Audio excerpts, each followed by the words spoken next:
പരിസ്ഥിതി ദിന quiz 2025 part 13. കേരളത്തിലെ ആദ്യ പരിസ്ഥിതി മാസിക ഏതാണ്? ഉത്തരം മൈന. പൂക്കോട് തടാകം സ്ഥിതി ചെയ്യുന്നത് ഏതു ജില്ലയിലാണ്? ഉത്തരം വയനാട്. വൻ വൃക്ഷങ്ങളെ മുരടിപ്പിച്ച് വളർത്തുന്ന രീതി അറിയപ്പെടുന്നത് ഏത് പേരിലാണ്? ഉത്തരം ബോൺസായി.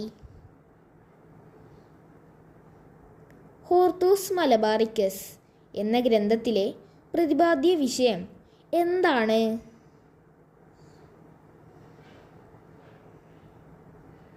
ഉത്തരം മലബാറിലെ സസ്യങ്ങൾ. കേരളത്തിലെ ഏറ്റവും വടക്കേ അറ്റത്തുള്ള വന്യജീവി സങ്കേതം ഏതാണ്? ഉത്തരം ആറളം വന്യജീവി സങ്കേതം.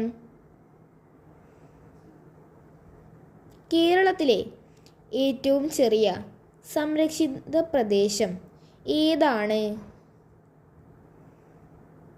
ഉത്തരം മംഗളവനം. നീല പതാക സർട്ടിഫിക്കറ്റ് എന്തുമായി ബന്ധപ്പെട്ടിരിക്കുന്നു?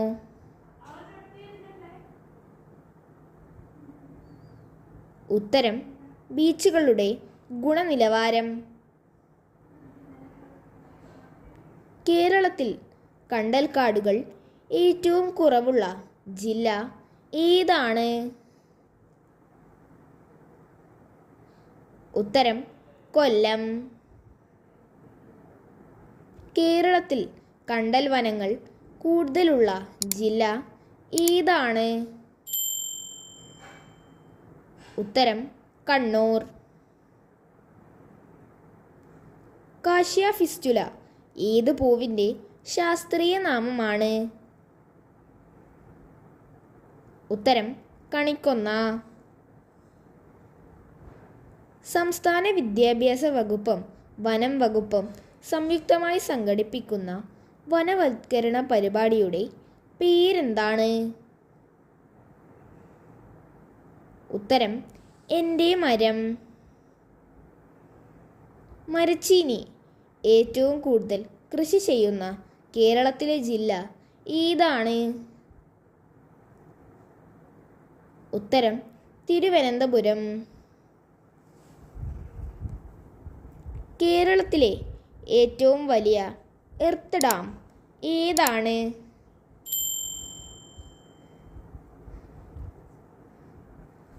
ഉത്തരം ബാണാസുര സാഗർ ഡാം.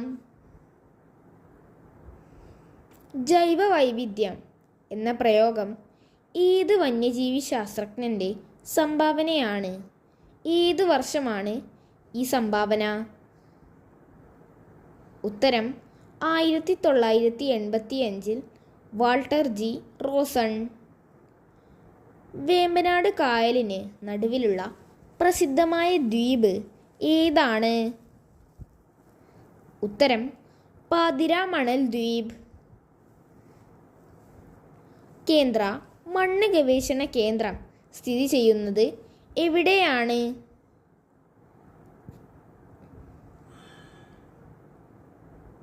ഉത്തരം തിരുവനന്തപുരം ജില്ലയിലെ പാറോട്ടുകോണം.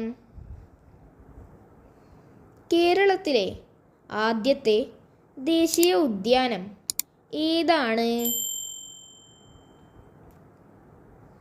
ഉത്തരം ഇരവികുളം നാഷണൽ പാർക്ക്. ഇന്ത്യയിലെ ആദ്യത്തെ നാഷണൽ പാർക്ക് ഏതാണ്?